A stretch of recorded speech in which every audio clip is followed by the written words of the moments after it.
guys, it's NateisLame. Let's talk about the right opinion. What's up, bitches?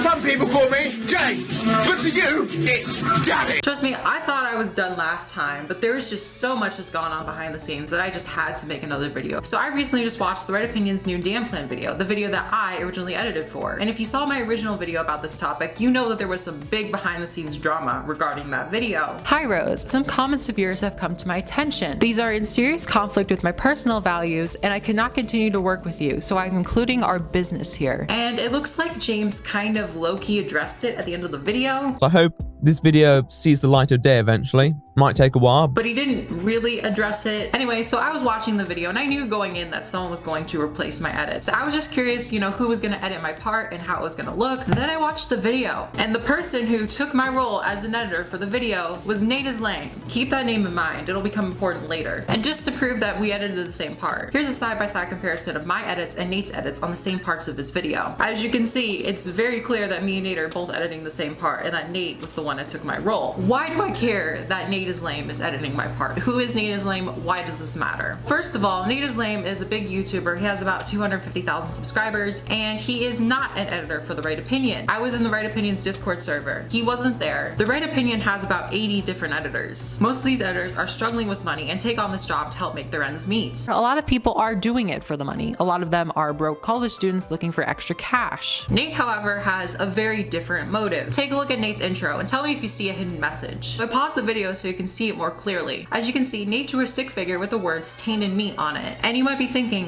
why is this important? Why does this matter? Because tainted meat isn't just any old phrase. It's a phrase that Nate uses in his videos directly to refer to meat. Now I know what you're thinking. Tainted meat probably doesn't mean anything. Maybe it's an inside joke. It's not referring to you. Well, actually it is. And these clips speak for itself. Rose Malay took these tainted videos and then she broadcast them to the whole world. We gave her the meats and they were tainted. Tainted meats. I hope that this video and the phrase tainted meat come back to bite you down the road. I hope tainted meat serves as a reminder to your desperation. Tainted meat, tainted meat, tainted meat.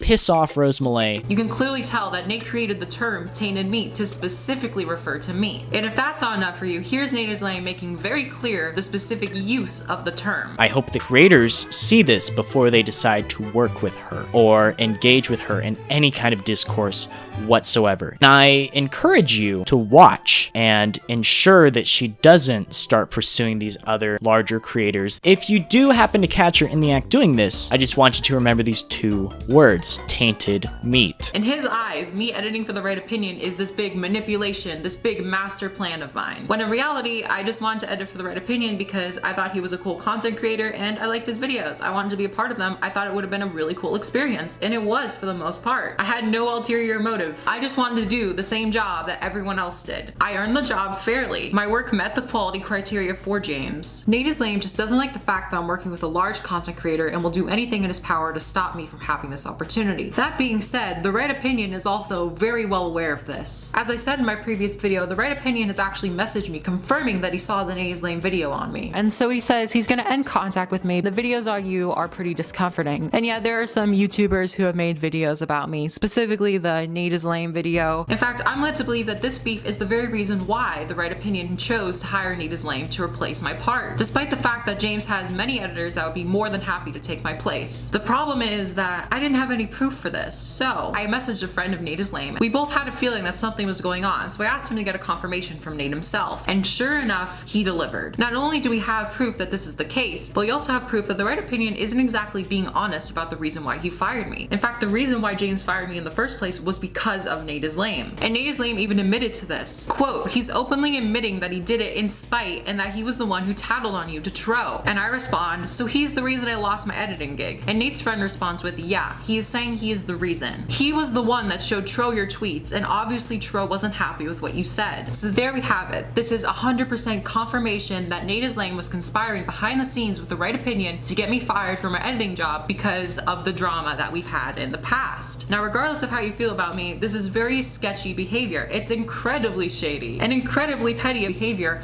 on both Nate and James's behalf. But anyway, if that's not enough proof for you, I have DMs coming directly from NateisLame himself proving this. Here's what he said. Tro messaged me after hiring her and discovered she's homophobic. He took issue with it because he's gay. He's referring to some of my old tweets from 2016 and 2017. These tweets were awful and disgusting, and there is no excuse for them. However, as I said in the last video, James doesn't exactly have a squeaky clean image from that time either. In fact, a lot of the responses I got defending James in the last video were because his old edgy videos were from years ago, and that didn't reflect who he was today. James made those videos years ago. They were edgy videos, but he's reflected on them and he's changed. I made edgy tweets years ago. I've reflected on them and I've changed. So my question to you is this: if you can forgive James, why can't you forgive me? We both learned from those experiences. And also keep in mind that in the messages where James was telling me why I was fired, nowhere does he bring up any homophobic messages. James was very shady about how he did this, and he was hoping that I wouldn't find out about this. But however, what James did is he took some of the tweets that I made more recently and used those as a mask for the real reason why he fired me. Because I think James knows that if he said he fired me over tweets that I made years ago, that would look bad, especially knowing that he said very controversial things years ago as well. So in order to avoid looking like a hypocrite, he decided to take some of the more edgy tweets that I made recently and made it seem like those were the real reason why I was fired when they were not. Also, the fact that he's firing me for being homophobic is kind of silly because, one, I'm transgender. Now that's not to say that trans people can't be homophobic. The reason I made the tweets that I did was because growing up as a transgender woman, I had people falsely assuming that I was gay when I never was. To add to that, I spent most of my adolescence growing up on a website filled with gay men, and on this website I was groomed, I was abused, I was manipulated, all of these horrible things. Now of course this is not an excuse for the awful things that I said. Those things that I said were disgusting, and I was taking out my anger in a very inappropriate and disgusting way. However, I think it is important to address the context of these comments. I just want to make it very clear that I've never been against gay rights in my life. As a member of the LGBT community myself, I have always been very supportive of the LGBT community. The issue was, I was 16 years old, I didn't know any better, so I deflected all of my internal hate towards gay people. But the fact is, I've owned up to it. I've become very aware of my past mistakes, and I've worked on becoming a better person ever since then. And I don't think it's fair to hold me accountable for the awful things I said years ago when it's very clear that I'm not that same person anymore. And what came out in those tweets was all the anger of people who called me a gay man when I was a transgender woman. What came out was all the gay men who called me a tranny and said that trans people were gross. All the gay men who begged to be accepted but refused to accept me.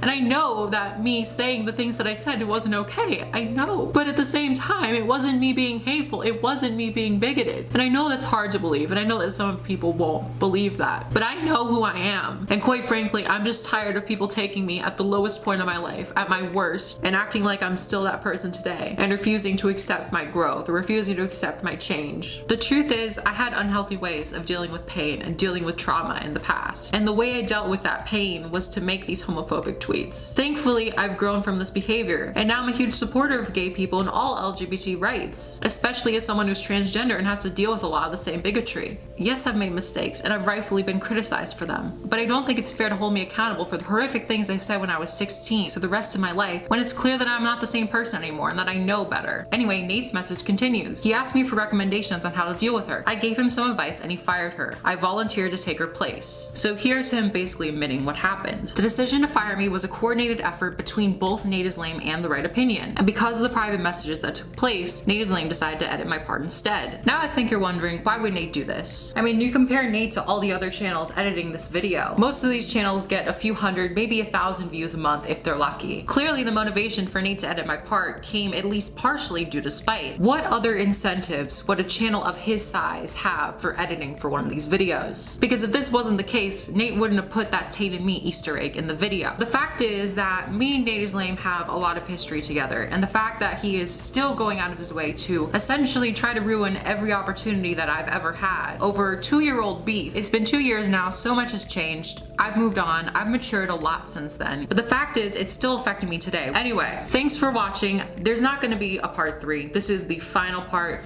Following this video, I'm going to make a video about Jake Paul, and I'm going to make a video about Shannon Lester. So if you want to see those videos, be sure to subscribe to the channel. Let me know how you guys feel about this in the comments below, and I'll see you guys next time. Warning, very sad. Why don't I have 1 million subs yet? This isn't fair, give me subs. If you wanted sandwiches you could have just asked. Or you could subscribe to Rose Moulet's channel. I think I'll take the sandwiches.